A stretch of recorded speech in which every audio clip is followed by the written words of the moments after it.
Chers amis d'Ivoire TV, salut, bonjour à vous. Je suis toujours dans le Manitoba, plus précisément à Winnipeg, qui est la capitale du Manitoba. Et avec moi aujourd'hui, j'ai M.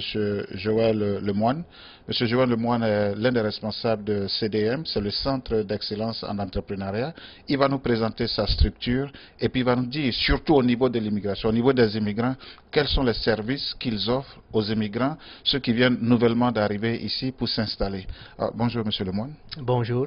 Voilà, vous êtes un des responsables de CDM. Est-ce que vous pouvez vous présenter d'abord, s'il vous plaît? Oui, je suis Joël Lemoine. Je suis conseiller en finance et en affaires et puis je m'occupe aussi des dossiers d'immigration. Alors, les dossiers des nouveaux arrivants francophones ici au Manitoba. Alors, comme vous le disiez tout à l'heure, vous êtes un des responsables de CDM. D'abord, CDM, est-ce que vous pouvez nous définir CDM? Et puis, quand est-ce que la structure est née?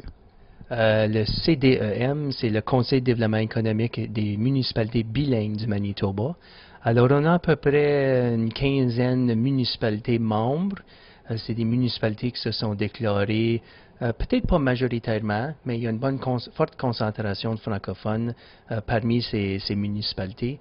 Alors, ils se sont déclarés des municipalités bilingues. Ils ont joué notre organisme mère, qui est l'AMBM, l'Association des municipalités bilingues du Manitoba. Alors, le CDM, sous le volet de l'AMBM, s'occupe d'accroître l'espace de la francophonie dans nos municipalités bilingues au Manitoba. Le Conseil de développement économique du Manitoba, le CDEM, s'occupe, il y a 5 secteurs, disons, dont la première, c'est l'appui aux entreprises. Alors, l'organisme qui a été mis en place depuis 1996 compte maintenant à peu près 20-22 employés à temps plein ou à temps partiel, ou des gens qui sont embauchés pour faire des projets spécifiques. Alors, quand ça vient au démarrage d'entreprise, on a des gens, soit de la région, francophones, ou même les anglophones qui cherchent à venir s'établir chez nous, dans une communauté francophone.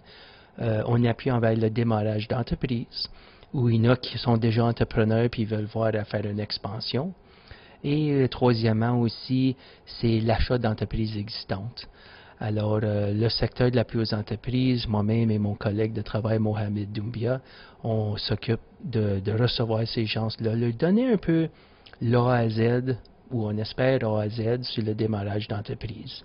Les licences, les permis, comment enregistrer un nom, s'incorporer ou non, les différents types d'entreprises, toujours une question de financement, les octrois, les subventions s'il existe.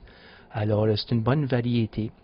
Et puis, parmi ce secteur-là, on a aussi un volet un centre d'excellence où on appuie ces entrepreneurs-là envers un certain niveau de mentorat, un mentorship, où ce qu'on fait un jumelage, on a une trentaine, si pas plus, de gens, hommes et femmes, d'affaires ou non, qui ont été formés pour être mentors.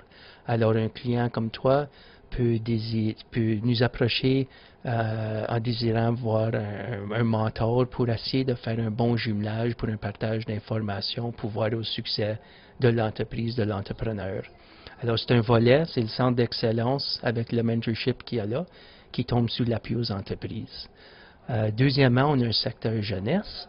C'est plutôt la sensibilisation aux jeunes dans le milieu scolaire. Alors, tu regardes les jeunes dans le milieu scolaire où ce qu'on donne un certain niveau d'apprentissage sur, écoute, tu peux toujours finir tes études, te mettre dans un niveau de carrière, mais pourquoi pas l'entrepreneuriat? C'est toujours une option, un type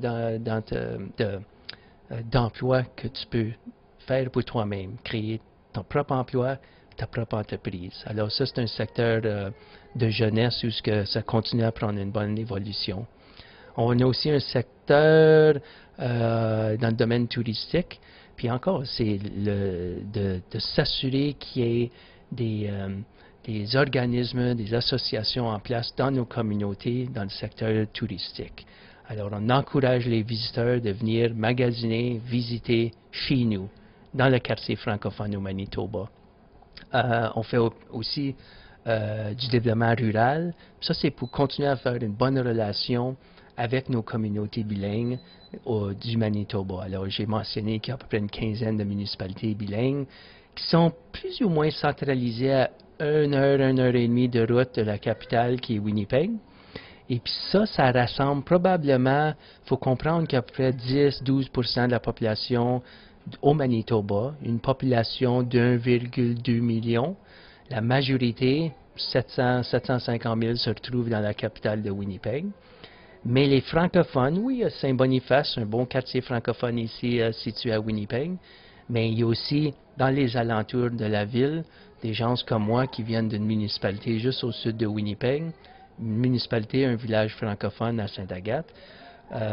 Ça fait partie des municipalités bilingues, membres de l'association. Et puis, comme le tourisme, comme le développement rural, comme le développement d'affaires, on encourage les francophones et les anglophones de venir s'établir chez nous. Alors ça, c'est toujours, ça représente probablement presque 90% de tous les francophones du Manitoba sont situés dans nos municipalités membres. Il y en a qui sont situés un peu partout. On ne veut pas dire qu'ils sont perdus, mais c'est des gens qui ont peut-être venus ou ils ont grandi ou même immigré dans ces quartiers-là parmi notre province. Alors un autre secteur clé, c'est le dossier d'immigration. On regarde au dossier d'immigration, on commence à voir, même à l'appui aux entreprises, disons qu'on a près une soixantaine d'hommes et femmes ou entrepreneurs qu'on appuie au démarrage de l'entreprise.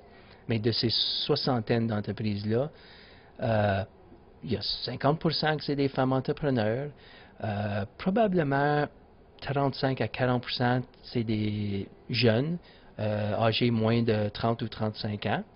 Et de ça, sur les soixantaines, il y a, je dirais à peu près 25 à 30%, c'est des nouveaux arrivants qui arrivent sur place. Oui, la majorité veut venir ici s'établir et trouver un emploi. Fantastique, tu viens apprendre la culture et la façon de faire au Manitoba. Mais il y en a qui passent sur le volet des dossiers d'immigration, le volet économique. Puis ça, c'est un volet où c'est des investisseurs, des entrepreneurs au pays qui veulent venir s'établir ici puis démarrer soit la même entreprise ou une différente entreprise ou même acheter une entreprise existante, qui est fantastique pour nous comme Manitobains à cause ça l'aide à la succession d'entreprises pour les hommes et femmes entrepreneurs qui cherchent à prendre leur retraite. Alors, les dossiers d'immigration commencent à avoir une forte croissance de ces gens-là qui se font soit recruter par d'autres organismes ou l'Université de Saint-Boniface qui font beaucoup de recrutement pour les étudiants venant de l'international dans certains pays d'Afrique. Une fois qu'ils finissent leurs études, la moitié vont rester. Il y en a qui vont aller dans le domaine de l'employabilité.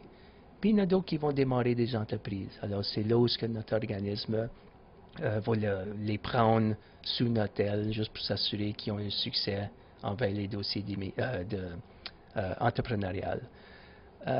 Faut aussi, ici au CDM, je ne dis pas que c'est un secteur, mais dans tous les secteurs, on offre une large gamme de sessions de formation. C'est des formations, ça peut être relié à l'entrepreneuriat, tel que faire venir des comptables pour parler de la fiscalité, les impôts, les taxes que tout le monde, nouveau arrivant ou non, doivent payer. On a aussi des sessions de formation au niveau marketing, publicité, médias sociaux. On fait venir des gens du gouvernement pour parler de la taxe provinciale et la taxe fédérale. Alors, chaque mois, on essaie d'offrir à notre clientèle une session de formation sur une variété de différentes choses. Alors, on est là souvent pour questionner les clients qu'on reçoit et dire « Qu'est-ce qui vous manque en fait d'informations? » Si quelqu'un dit « Hey, je veux vraiment savoir les sessions ou avoir une session sur le financement et les octrois et subventions et programmes du gouvernement. » OK, on va essayer de trouver quelqu'un qui est compétent dans le domaine, les faire venir. Puis si on a une clientèle cible, on va suivre des sessions de formation. Alors, c'est tout en vue de faire ce qui est mieux pour notre clientèle, soit entrepreneuriale ou les gens qui sont parmi chez nous dans le milieu francophone au Manitoba. Alors, Monsieur Lemoine, je voudrais qu'on revienne un peu sur l'aspect immigration. Je voudrais qu'on revienne un peu sur l'aspect immigration, surtout les immigrants francophones. C'est vrai que vous supportez les deux langues, francophones et anglophones, Alors, si un immigrant, pour l'immigrant francophone qui vient à peine d'arriver et qui vous contacte, à supposer par exemple qu'il n'est pas encore légal, voilà, quels sont les services que vous pouvez lui offrir pour sa légalité ici et du fait qu'il ne soit pas légal, qu'il ne soit pas connu dans le système, quels sont les services que vous pouvez aussi lui offrir, certainement pour qu'il commence une entreprise? Écoute, il y a certains règlements à respecter, dont évidemment, peu importe d'où tu viens, si quelqu'un cherche à démarrer par exemple une entreprise, puis il est moins de 18 ans par exemple, tu peux pas juste aller à une institution financière et demander un financement pour les affaires. Tu dois avoir l'âge au moins. Tu ne dois pas être un mineur, premièrement. Alors, tu dois avoir un âge de 18 ans et plus. Si c'est une question d'âge, oublie pas, on a un secteur jeunesse qui sera en mesure de les appuyer d'une certaine façon, jusqu'au point où ce qui atteint un certain niveau de compétences et d'expérience et un certain âge, puis ensuite peut revenir dans le secteur de l'appui aux entreprises pour démarrer une entreprise. Alors on est toujours disponible pour former les gens. Il y en a qui arrivent ici, ils n'ont peut-être pas leur résidence permanente, ils n'ont pas leur citoyenneté. Il y en a qui sont juste ici en visite exploratoire. Alors on est là, puis il ne faut pas oublier qu'on a un réseau immigration francophone qui est un réseau en place avec des partenaires autour de la table sur une variété de différents secteurs. Alors, si quelqu'un y arrive sur place, puis a besoin d'un service en éducation, ou santé, ou affaires, etc., on a des gens autour de la table qui sont en mesure de les appuyer ou trouver les contacts ou les moyens pour desservir l'intégration de notre clientèle. Alors, c'est des services qu'on a. Tu as mentionné si c'est un aspect légal ou non, ou ils sont-ils mineurs ou non, ou est-ce qu'ils ont les documents uniformes pour être capables de s'intégrer ou même immigrer au Canada ou au Manitoba. Si ce n'est pas le cas, c'est la responsabilité à Immigration Manitoba ou les dossiers d'immigration réfugiés citoyens du Canada qui sont en mesure de les appuyer au niveau du processus d'immigration. Mais une fois sur place, d'habitude, ils arrivent sur place, ils ont tous les faits saillants qu'ils ont eu à remplir au niveau de la documentation du fédéral et de la province. Mais à ce point-là, ils arrivent, ils ont leur résidence permanente. On est là à bras ouverts, portes ouvertes pour les appuyer. Monsieur Lemoine, tout à l'heure dans vos propos, à vous entendre, l'une de vos vertus, c'est l'excellence d'entrepreneuriat. Alors, donnez-nous un peu des chiffres. Quel est le taux, le pourcentage le taux vis-à-vis de cette excellence d'entrepreneuriat? Par exemple, vous supportez certainement 10 personnes. Sur ces 10 personnes, est-ce que vous arrivez à atteindre les 100%? Ou bien sur ces 10 personnes, vous avez déjà peut-être un taux escompté que vous devez atteindre, qui rentre dans la ligne droite de votre politique? Écoute, on n'a pas des objectifs tels quels. On ne travaille pas pour le gouvernement provincial ou fédéral, mais on est financé majoritairement par le gouvernement fédéral pour la variété des services qu'on offre. On mentionne des objectifs qu'on essaye d'atteindre. Ça, c'est basé sur l'expérience. Ça fait 20 ans que le CEDEM existe, ça fait 15 ans que je suis ici comme travailleur au CEDEM. Et puis par expérience, on vient de réaliser ce qui est possible en fait de statistiques.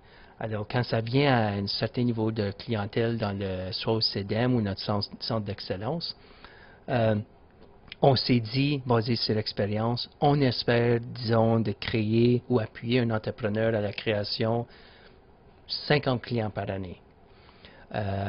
Alors, on espère d'avoir un effet levier de 6 millions de dollars, voulant dire les investissements que l'individu va faire, le système bancaire va les appuyer, les octrois et subventions qui existent, on essaie d'atteindre 5 ou 6 millions par année. Puis dans les derniers 15 ans, c'est ça qu'est-ce qu'on a réalisé.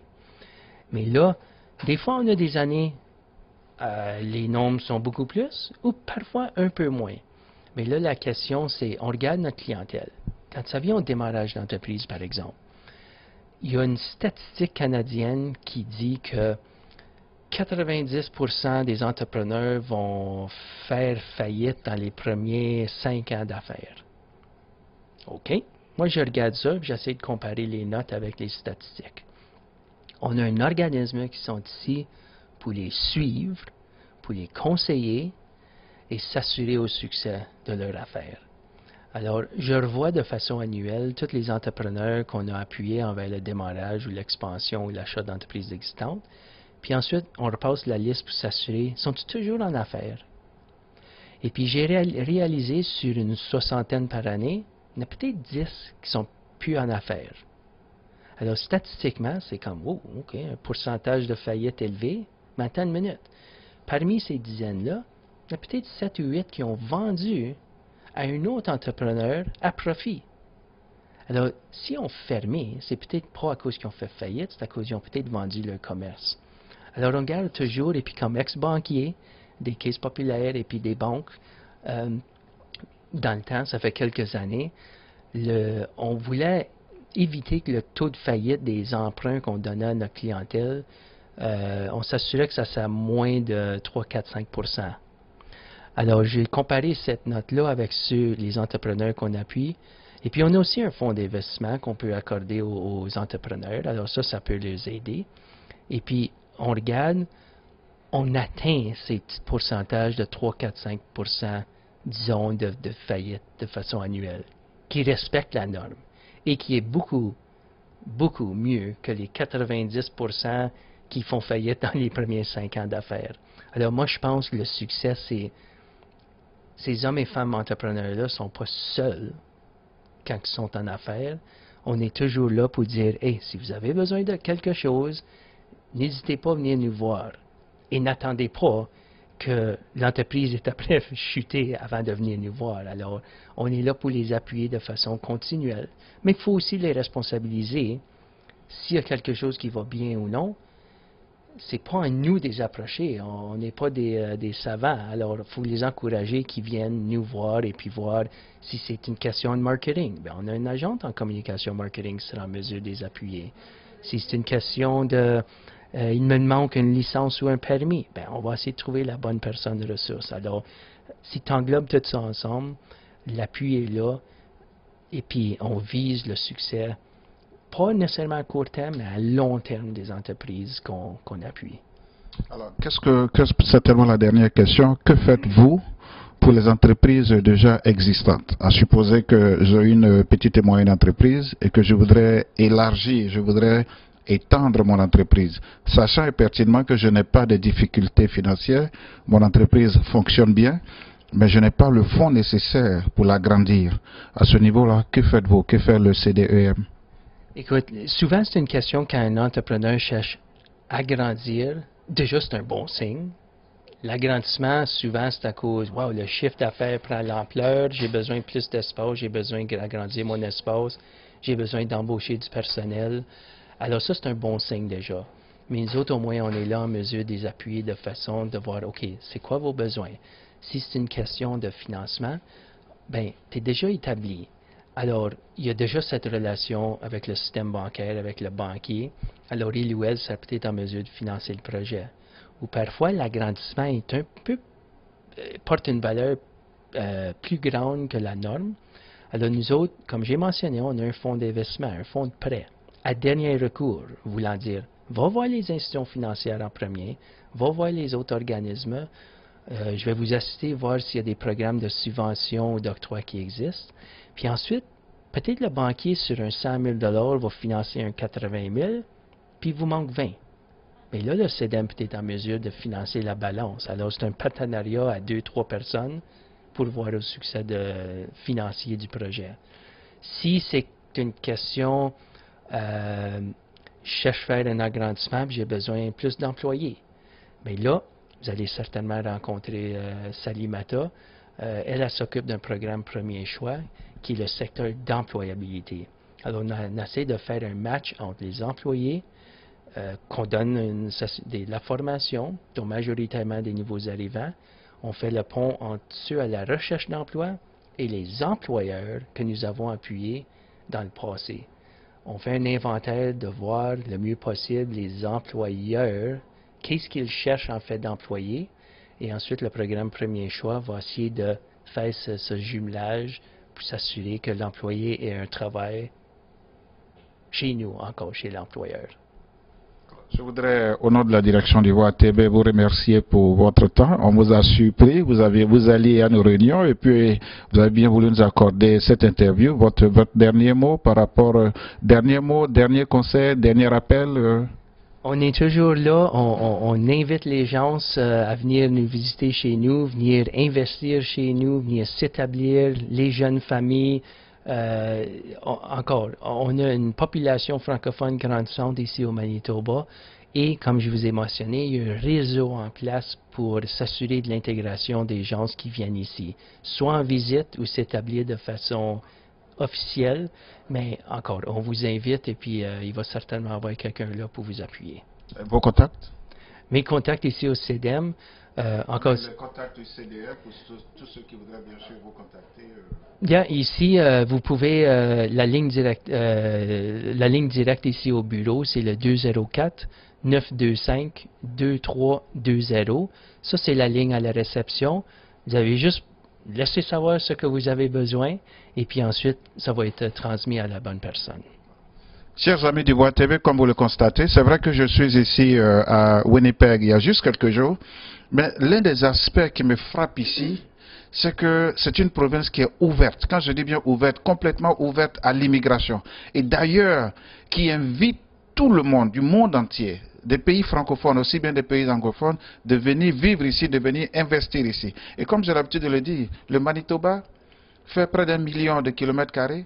Comme le disait tout à l'heure M. Lemoine, avec au tout près de 1 200 000 habitants. Alors vous comprenez qu'il y a de l'espace. Ils ont besoin de la main-d'œuvre. Ils ont besoin des intellects. Ils ont besoin de tout le monde ici.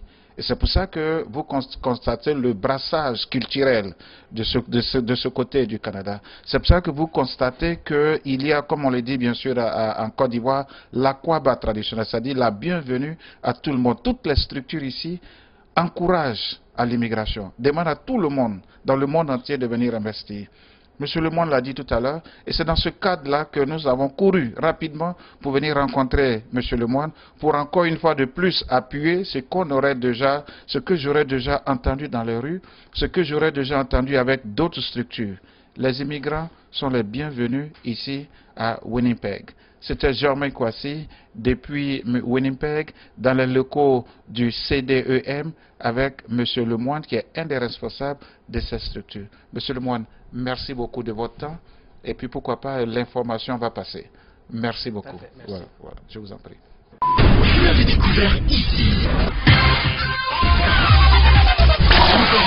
Que vous avez découvert Ivoire TV. Ivoire TV.